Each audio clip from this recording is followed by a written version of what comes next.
بسم اللہ الرحمن الرحیم۔ شروع اللہ کے نام سے جو بڑا مہربان نہایت رحم والا ہے۔ معزز ناظرین السلام علیکم۔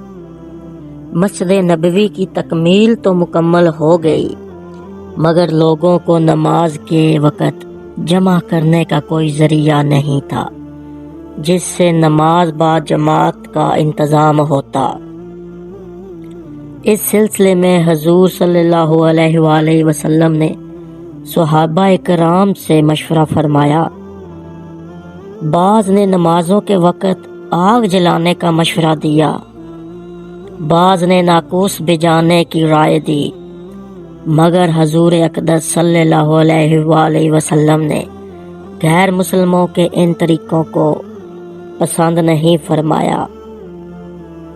حضرت عمر رضی اللہ تعالی عنہ نے یہ تجویز پیش کی کہ ہر نماز کے وقت کسی آدمی کو بھیج دیا جائے جو پوری مسلم آبادی میں نماز کا اعلان کروائے۔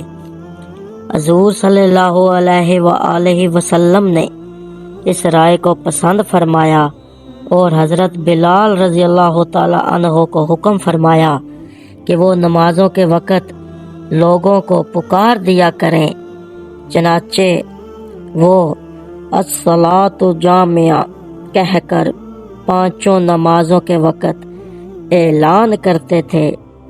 اسی درمیان میں ایک صحابی رسول حضرت عبداللہ بن زید انصاری رضی اللہ تعالی عنہ نے خواب میں دیکھا کہ اذان شرعی کے الفاظ کوئی سنا رہا ہے۔ اس کے بعد حضور صلی اللہ علیہ وآلہ وسلم اور حضرت عمر رضی اللہ تعالی عنہ اور دوسرے صحابہ کو بھی اس قسم کے خواب نظر آئے۔